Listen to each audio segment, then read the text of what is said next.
हाय। पिछले वीडियो में हमने देखा कि गुड्स जो परचेज किए थे जब वो रिटर्न करते तो उसकी इफेक्ट्स क्या होती है। परचेज डेबिट होता है तो वो जब रिटर्न होता है तो परचेज रिटर्न क्रेडिट होता है। ठीक है। अब इस वीडियो में हम देखेंगे कि जो गुड्स हमने परचेज किए थे अगर वो सेल नहीं हो रहे और फिर भी वो बिजनेस से जा रहे हैं तो उसके क्या क्या रीजंस हो सकते हैं। तो एक तो प्रोप्राइटर जो है वो अपने पर्सनल यूज के लिए उसको निकाल देता है बिजनेस में से, या एडवर्टाइजमेंट के लिए ये गुड्स डिस्ट्रीब्यूट किए जाते हैं। जैसे आपने कभी देखा होगा, आप कहीं मॉल में गए हैं या कोई शॉप में गए हैं तो आपको थोड़ा सा पहले फ्री सैंपल दिया जाता है कि मैम आप यूज करके देखिए, अगर आपको पसंद आएगा तो ही लीजिए, ये वो वगैरह। तो वो अपनी एडवर्टीजमेंट के लिए ऐसे ही फ्री में देते हैं, लेकिन हमें वो फ्री में देते हैं, लेकिन उन्होंने तो उसके पैसे बाकायदा दिए हुए हैं, मतलब परचेज किया हुआ है।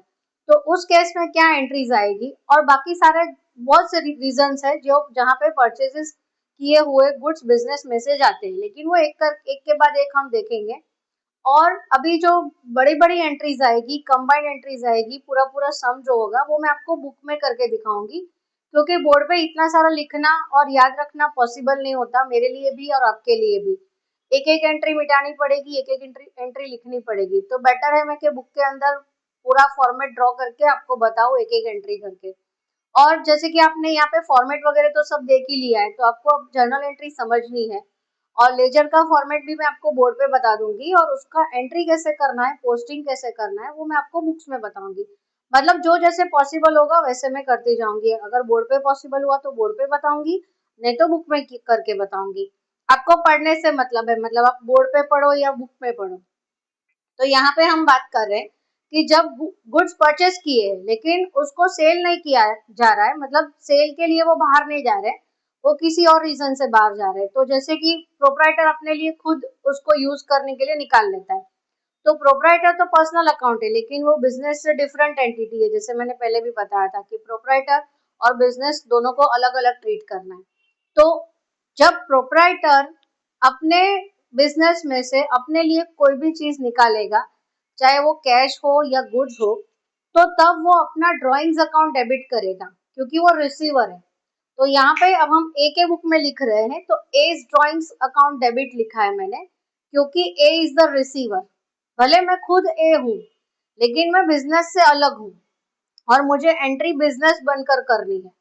तो बिजनेस में से गुड्स जा रहे हैं, तो इसलिए मैंने टू परचेजेस लिखा है, क्योंकि ठीक है वो मतलब यहाँ पे कुछ गेन नहीं है, कुछ लॉस नहीं है, लेकिन मेरे स्टॉक में से तो वो गुड्स खत्म हो रहे हैं, कम हो रहे हैं, इसलिए मैंने उस परचेजेस की एंट्री को रिवर्स किया है।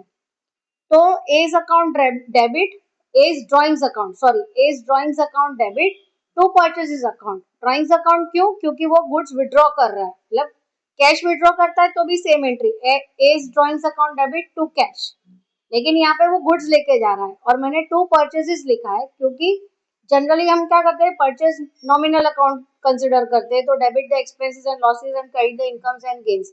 तो यहाँ पे कोई भी क्रेडिट नहीं हो रहा है, लेकिन हम परचेजेस को रिवर्स करेंगे, मतलब परचेज में से माइनस करने के लिए ये ऐसे लिखते हैं। ठीक है।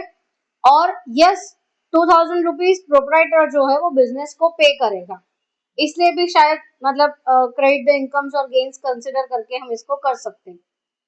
दूसरी चीज है, हम एडवर्टाइजमेंट करते हैं जब भी, मतलब फ्री सैंपल्स डिस्ट्रीब्यूट करते हैं, मैंने ट्रांजेक्शन में लिखा है goods distributed as free samples.